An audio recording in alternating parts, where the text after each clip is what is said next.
4 থেকে 5 লাখ টাকা আপনার লাভ আসবে মোটামুটি আসে। চাকরির পিছে না ছুটে উদ্যোক্তা হওয়ার চেষ্টা করেন। খামার শুরু করছেন, সবার চিন্তাধারা তো এক না ভাইয়া। ও আচ্ছা আচ্ছা, ঠিক আছে। দর্শক ভাইরা দেখেন, আমার ভাই ছোট হলে কি হবে, জ্ঞানী আছে। আসসালামু আলাইকুম খামারি ভাইরা, আমি আজকে চলে আসছি হলো পারধাই জিহাদ ভাইয়ের গরুর খামারে। দেখেন এইটা হইল জিহাদ ভাইয়ের গরু খামার। দেখেন অনেকগুলো এই খামারে গরু, তার খামারে হলো মূলত হলো গাভী গরু সবচেয়ে বেশি। দেখেন এই যে এই একটা কত সুন্দর গাভী, এই যে দেখেন এটা খুবই সুন্দর গাভী। এ পাশে একটা দেখতেছেন, এটাও সুন্দর গাভী। এখানে যেগুলো হলো এই যে এটাও হলো একটা গাভী, দেখেন শাহিওয়াল জাতের, কত সুন্দর। দেখেন ও পাশে অনেকগুলো গাভী আছে। এখন এই খামারের যে মালিক জিহাদ ভাই, দেখি তার সাথে একটু কথা বলি। তা ভাই ছোট মানুষ, ছাত্র অবস্থায় খামার শুরু করছে। চলেন শুনি তার মুখ থেকে সফলতার গল্প। আপনারা শুনবেন, আমিও শুনবো এবং দেখবো। খামারি ভাইরা, এই খামারের যে মালিক এই হলো জিহাদ ভাই। টোটালি তার খামার, সে দেখেন এই যে এই বয়সে দেখেন কত সুন্দর সে খামার শুরু করছে। এ কিন্তু বড় মানুষ না, ছোট মানুষ। জিহাদ ভাই আপনি ভালো আছেন তো? হ্যাঁ ভালো আছি ভাই, আপনি ভালো আছেন? জি আলহামদুলিল্লাহ ভালো আছি। এই যে আপনি যে খামার শুরু করছেন অল্প বয়সে, মানে অল্প বয়সে সবাই তো দেখি যে শুধু ওই নাটুম তারপর হাবিজাবি না খেলাধুলা নিয়ে ব্যস্ত থাকে, আর আপনি এমন একটা কথা বলছেন যে সবার চিন্তাধারা এক না। কথাটা শুনে খুব ভালো লাগলো। আপনার খামারে মূলত কি কি গরু আছে? ভাই আমার খাবারে গাভী, বাছুর, এই সাইডে তো দেখতেছি সবগুলাই গাভী গরু। সবগুলো গাভী ভাইয়া, এই সাইডে সব বেশিরভাগ গরুই গাভী। এই পাশে যেগুলো দেখছি সবগুলোই তো আপনার খামারের গাভী গরু। এটা কি গাভী, এগুলা জানা আছে আপনার? এগুলা শাহিওয়াল জাতের, সবগুলো শাহিওয়াল জাতের। এই একটা গাভী দেখতেছেন কত সুন্দর। এই একটা আপনার খামারে কি গাভী গরু বেশি পালেন? আপনি গাভী গরু বেশি পালেন? আপনি খামারে গাভী গরু পালেন, বিষয় কি আসলে গাভীতে কি লাভ? এস ভাই, গাভীতে তো আপনার বেশি পরিমাণে লাভ হয় ভাই। দুধ পাবেন, হ্যাঁ আপনার দুধ পাবেন, একটা বাছুর হবে, সেই বাছুরটা আপনি আবার বড় করে বেচবেন, আপনার গাড়িটা থেকে গেল আপনার, মানে আপনার চালানো গেল। হ্যাঁ, এই জন্য আপনার খামারে মানে গাভী গরু বেশি পালেন। খামারি ভাইরা দেখেন, আমার এই জিহাদ ভাই তার খামারে শুধু গাভী গরুই লালন পালন করে। লালন পালন করার কাহিনী হলো সে প্রতি বছর একটা করে বাছুর পায়, একটা গরু থেকে আবার দুধ পায়।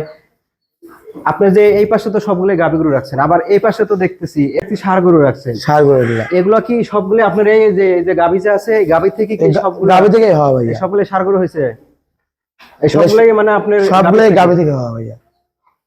খামারি ভাইরা দেখেন, আমার জিহাদ ভাই খুবই সুন্দর চমৎকার কথা বলছে যে গাভী গরু পাললে, লালন পালন করলে লাভ বেশি। দেখেন এই পাশে তার হলো গাভী গরু, আবার এই পাশে দেখেন এই যে এই পাশে দেখেন যেগুলি হলো ষাঁড় গরু, সবগুলাই হলো মানে আপনার নিজের খামারের গরু। এগুলো সবই মানে গাভী থেকে হওয়া সবাই। এক একটা গাভী দেখেন, ষাঁড় গরু দেখেন, এই একটা কত সুন্দর ষাঁড় গরু হয়েছে, খুবই সুন্দর। দেখেন আসলে দেখেন এটা কত সুন্দর। ভালো নতুন মানুষ আসলে গরু লাফালাফি করে, কিন্তু এটা তা করছে না। আসলে দেখেন কত সুন্দর গাভী, ষাঁড় গরু এটা। আপনার এইগুলা কি কয়টা প্রেগনেন্ট আছে এখানে ভাইয়া? আপনার এই লাইনে ধরেন 2টা, সামনের আপনার ও আচ্ছা আচ্ছা, যে কয়েকটা গাভী আছে তার ভিতরে 5টা গাভী হলো প্রেগনেন্ট।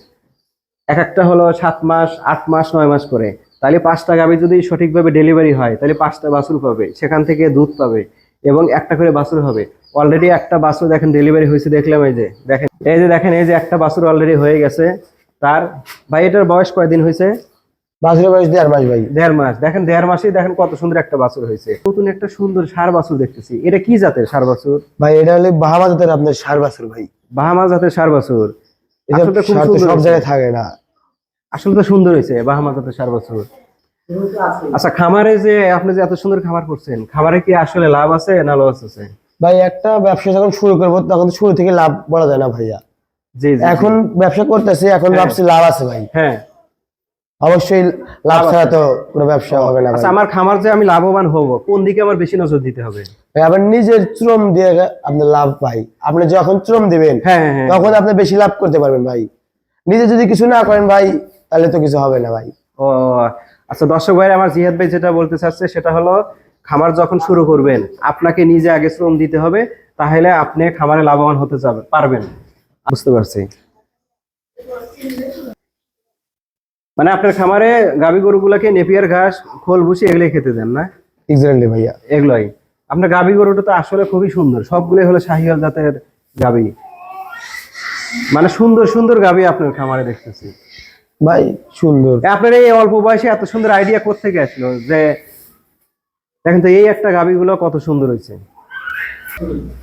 জিহাদ ভাই, আমাদের দর্শক ভাইদের জন্য একটু পরামর্শমূলক কথা বলুন, যে যারা খামার শুরু করতে চায়, নতুন যারা যে ছাত্র অবস্থায় আছে, অযথা ঘুরে বেড়ায়, তারা কি খামার শুরু করবে?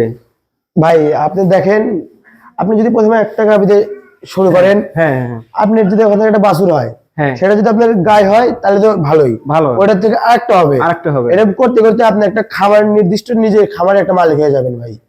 খাবার করতে গেলে ভাই আপনার প্রথমে একটা ঘর, নির্দিষ্ট ঘর লাগবে ভাই। জি জি জি জি, নির্দিষ্ট ঘর যেখানে আপনি গরুটা রাখবেন, হ্যাঁ ভালো একটা পরিবেশে গরুটা রাখবেন। ঠিক, তারপরে আপনার একটা গরু তো অবশ্যই লাগবে একটা খামার করতে গেলে, হ্যাঁ অবশ্যই লাগে, এই গরুটাই আপনার প্রথম যথেষ্ট। ঠিক ঠিক, ঠিক যেন গাই গরু হয় ভাই, হ্যাঁ হ্যাঁ, গাভী গরু, গাভী গরু আপনার দেশাল হলেও চলবে, হ্যাঁ আর হ্যাঁ, করস অস্ট্রেলিয়া জাতের ওইটা আবার ভালো, ওইটাই ভালো হয়। ওটা ভালো মানের। ঠিক আছে, বুঝতে পারছি। তো দেখেন আমার এই যে এই ভাইয়ের খামারে যতগুলা গরু দেখছেন, সবগুলাই তার গাভীর থেকে এগুলো হয়েছে, দেখছেন এক একটা গাভী কত সুন্দর সুন্দর, সবগুলো শাহিয়াল জাতের, এখন ভালো মানের বীজ দেয়। খামার থেকে বছরে এখন কয়টা ষাঁড় গরু বিক্রি করেন? ষাঁড় গরু ভাই আপনার 4 থেকে 5টা। 5টা বিক্রি করেন, মোটামুটি বাৎসরিক কত টাকা আসে মানে লাভ? দর্শক ভাইরা দেখেন, আমার ভাই ছোট মানুষ, ছোট মানুষে খামার শুরু করে বছরে 4 থেকে 5 লাখ টাকায় গরু বিক্রি করে আয় আসে।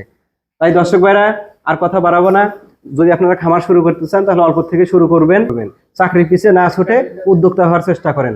ধন্যবাদ, ভালো থাকবেন সবাই।